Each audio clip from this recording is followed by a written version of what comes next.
Hi friends, today நம்ம என்ன topic discuss பண்ண போகிறோம் அப்படிங்கிறது ஆல்ரெடி உங்களுக்கு தெரிஞ்சிருக்கும். ஸோ வாங்க நம்ம டைரெக்டாக டாபிக்குள்ளே போயிடலாம். தந்தலை மலையில் ரகசிய வாயில் அப்படின்னு சொல்லி ஒன்று இருக்குது. அது என்ன அப்படின்னா, தந்தலை மலை உச்சியில் பார்த்திங்கன்னா ஒரு காலத்தில் யாருக்குமே அறியாத வகையில் ஒரு பாறை சுவர் இருந்தது அப்படின்னு சொல்கிறாங்க.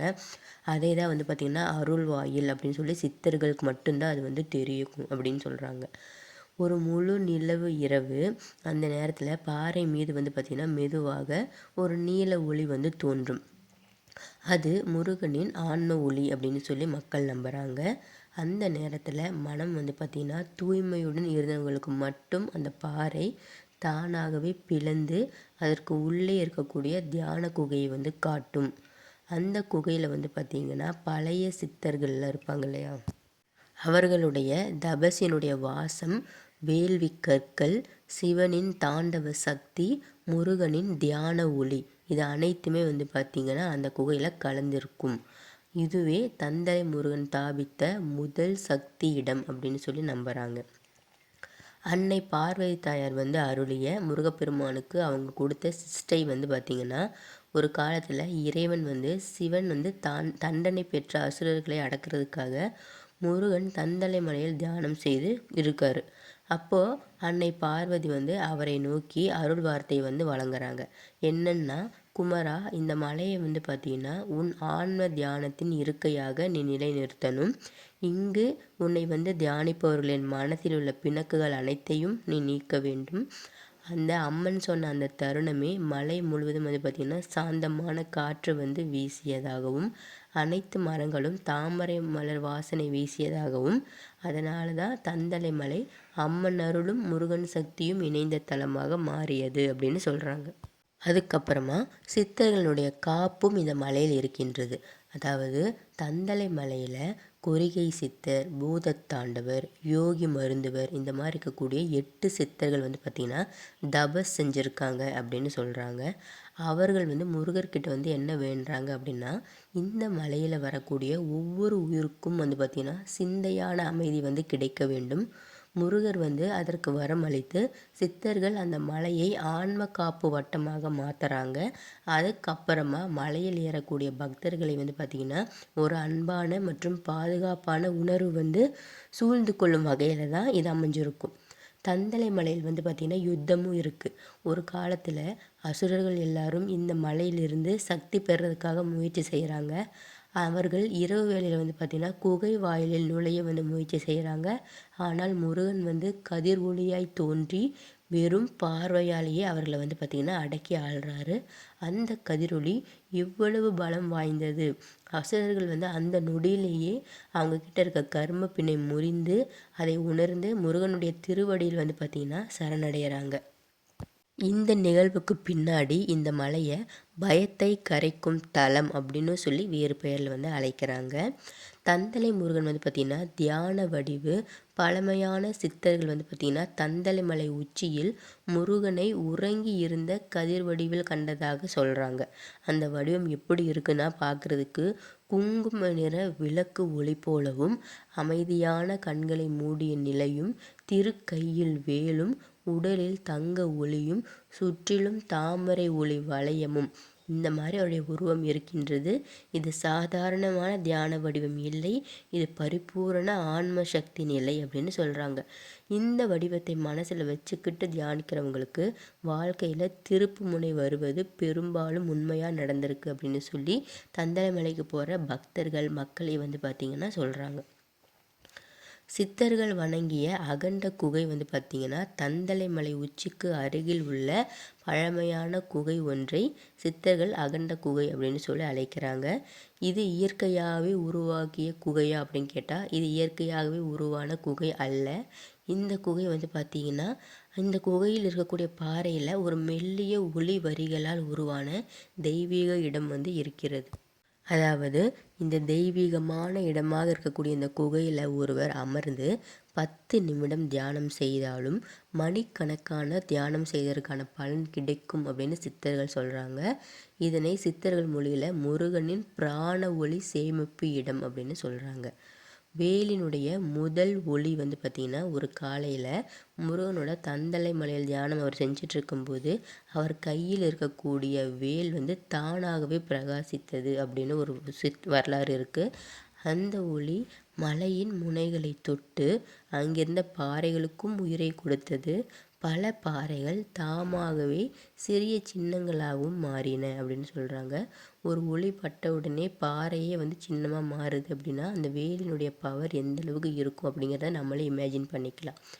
இந்த மலையில் எங்கு பார்க்குற சிறு சிவலிங்க வடிவ பாறைகள் எல்லாமே அந்த வேலினுடைய ஒளியால் உருவானது தான் அப்படிங்கிறதுக்கான சாட்சி தான் சிறு சிவலிங்க வடிவ பாறைகள். தந்தலை மலையில் பார்த்தீங்கன்னா முருகப்பெருமானுடைய வேல் பட்டு அந்த பாறைகளில் இந்த சின்னங்கள் வந்து எழுந்ததுக்கான சாட்சி அப்படின்னு சொல்கிறாங்க.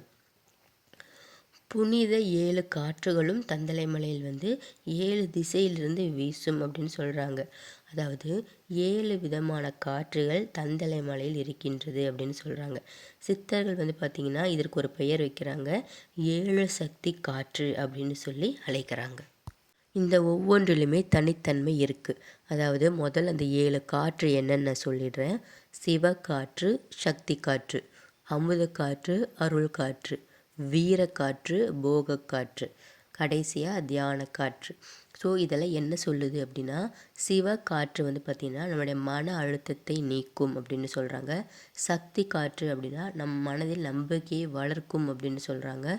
அமுத காற்று அப்படின்னா உடலில் இருக்கக்கூடிய காயங்களை, மனதில் இருக்கக்கூடிய காயங்களை விரைவில் அகற்றும் அப்படின்னு சொல்கிறாங்க. அருள் காற்று நம்மளுடைய ஆன்ம கவலை நீக்கக்கூடிய காற்று அருள் காற்று. வீரக்காற்றுனா நமக்குள் துணிச்சலை தரும். போகக்காற்று அப்படின்னா நம்ம வாழ்க்கைக்கு வளம் தரக்கூடிய காற்று. தியான காற்று இதுதான் வந்து பார்த்திங்கன்னா கடவுளை உணரக்கூடிய காற்று அப்படின்னு சொல்கிறாங்க. இப்போ 7 காற்றும் அந்த 7 காற்றை சுவாசித்தால் என்ன பலன் தந்தலை மலையில் கிடைக்கும்னு தெரிஞ்சிட்டோம். இதோடைய சிறப்பு என்ன அப்படின்னா, ஏன் வந்து உலகில் வந்து சில மலைகளில் மட்டும் இந்த மாதிரி புனித காற்று சந்திப்பு நிகழுது அப்படின்னா, தந்தலை மலையில் முருகர் வந்து தியானம் செய்தது சாதாரண தியானம் கிடையாது. அவர் வேலினுடைய அந்த சக்தியின் மூலயமா அந்த அனைத்து சக்திகளும் மலையில் வந்து நிறைஞ்சு பல சிவலிங்க பாறை சின்னங்களாக மாறுறதுனால அந்த சாதாரண மலையில் இருக்கக்கூடிய அந்த பவரை விட இந்த மலைக்கு பவர் வந்து ஜாஸ்தி. அதுலேயும் புனித காற்று சந்திப்பு அதிகமாக நிகழக்கூடியது. கிட்டத்தட்ட 7 விதமான காற்று வந்து இந்த மலையில் வீசுது. அதனால தான் தந்தலை மலை வந்து இவ்வளோ பவர்ஃபுல்லாக இருக்குது. அடுத்தது அன்னதான சாம்ராஜ்யமும் நடந்திருக்கு. ஒரு காலத்தில் வந்து பார்த்திங்கன்னா தந்தலை மலையில் பசியாக இருக்கக்கூடிய சித்தர்கள் வந்து வரும் பொழுது முருகர் வந்து தன்னுடைய சக்தியால் ஒரு சக்தி அன்னவாயிலையும் உருவாக்கியிருக்காரு. இந்த அன்னவாயில் வந்து பார்த்திங்கன்னா தியானம் செய்பவர்களுக்கு சுத்தமான ஆன்மீக தேவைகளை நிறைவேற்றியது அப்படின்னு ஒரு வழக்கம் இருக்குது. பிறகு மக்கள் வந்து பார்த்திங்கன்னா மலையினுடைய அடிவாரத்தில் உருவாக்கிய ஒரு அன்னதான தலமும் இந்த தெய்வீக வரத்தினுடைய தொடர்ச்சியை மக்களுக்கு கொண்டு செல்லும் விதமாக தான் மலையினுடைய அடிவாரத்தில் ஒரு அன்னதான தலம் வந்து மக்கள் உருவாக்கியிருக்காங்க. அதனால தான் தந்தலை மலைக்கு வருவவங்க பசி எதுவும் யாருமே கண்டதில்லை அப்படின்னு சொல்கிறாங்க. ஸோ தந்தலை மலைக்கு போகிறாங்க அப்படின்னா, நான் பசியால் மலை ஏற முடியல, எனக்கு பசிக்குது அப்படிங்கிற அந்த பசியை கண்டு ஏங்கக்கூடிய ஒரு நிலை எந்த பக்தர்களுக்கும் வருவது இல்லை. ஏன்னா முருகப்பெருமானே அன்னவாயிலை உருவாக்கி இருக்கார். அந்த பவரை வந்து மக்கள்கிட்ட கொண்டு போகணும்னு சொல்லி மக்களே ஒரு அன்னதான தலமும் உருவாக்கும்போது தந்தலை மலையில் வரக்கூடிய பக்தர்களுக்கு பசி என்ற ஒரு வேதனை வந்து வர்றதற்கு வாய்ப்பே கிடையாது அப்படின்னு சொல்கிறாங்க.